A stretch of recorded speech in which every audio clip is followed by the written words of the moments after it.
In our last lesson, we talked about confidence, not as something we're born with, but something you build through your choices and your actions. I've shared that one of the ways I've been building confidence is by creating these lessons.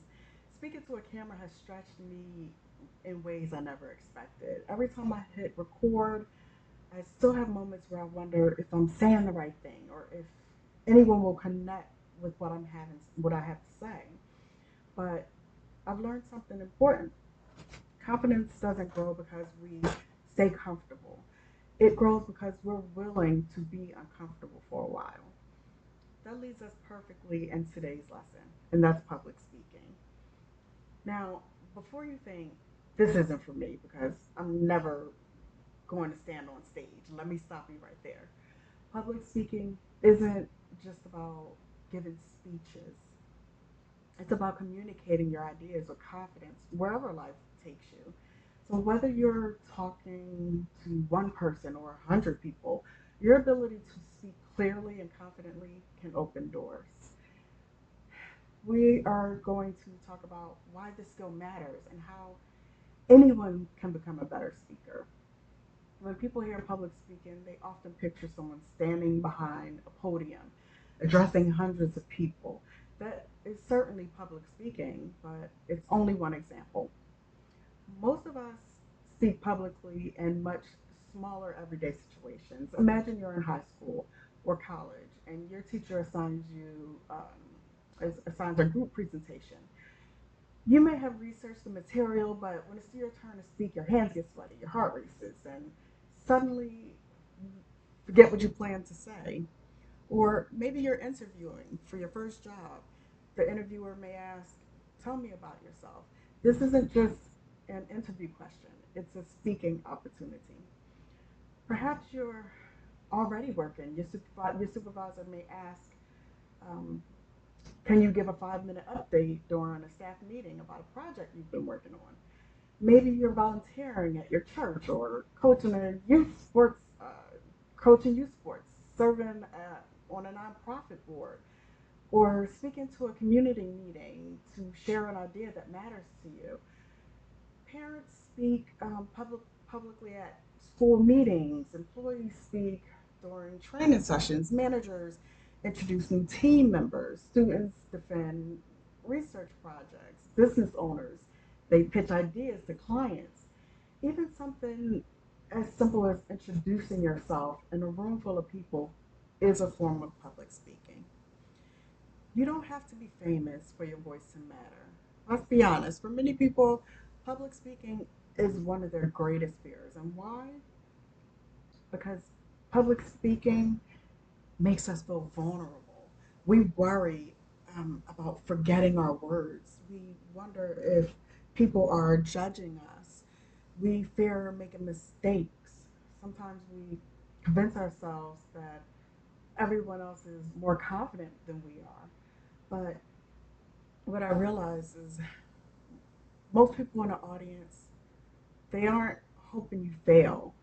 They're hoping you are doing you'll do well. Think about the last presentation you watched. Were you sitting there waiting for the speaker to mess up? I'm sure you were there because you were wanting to learn something. You were listening. Your your audience, they're usually much kinder than the voice inside your head. So if you've been following along with Life Skills with Love, you've probably noticed that I'm spending more time speaking on camera. What you may not realize is that this hasn't always been comfortable for me. Every lesson pushes me to grow. Sometimes I record something and think I could have said that better. Sometimes I start over. Uh, Sometimes I simply decide that it's good enough, or do I even want to share this at all?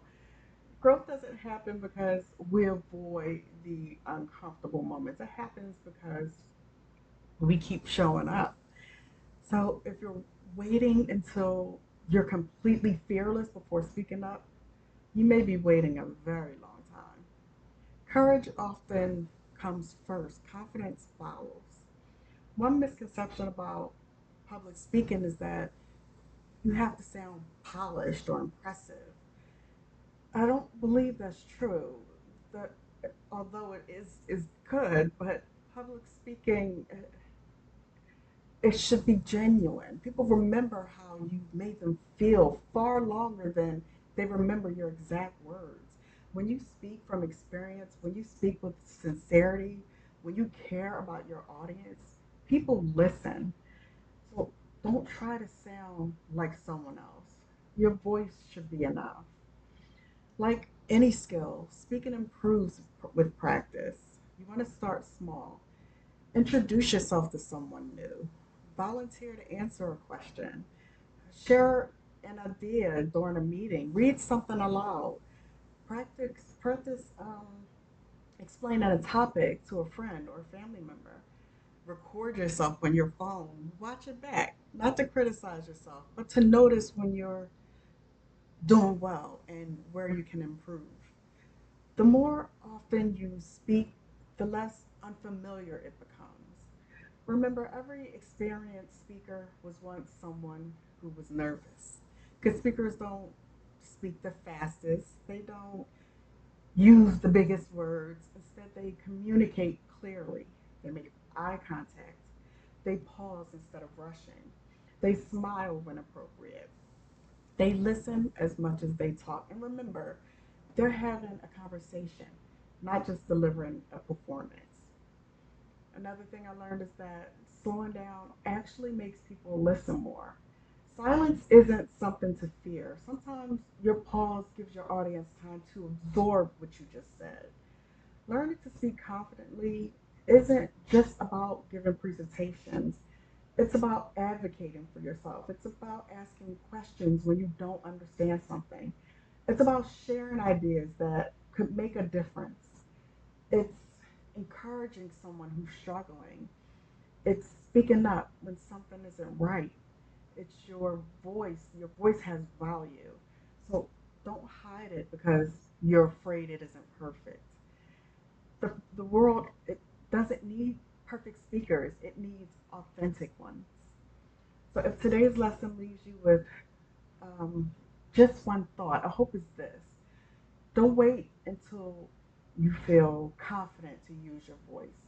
Use your voice and your confidence will begin to follow. That's been true in my own life, and it's one of the reasons I continue showing up here with you. Every lesson is helping me grow right alongside you. So this week, I want to leave you with a simple challenge. Find one opportunity to speak when you normally might stay quiet. Maybe it's answering a question in class. Maybe it's sharing an idea in a meeting. Maybe introducing yourself to someone new. Perhaps raise your hand instead of talking yourself out of it.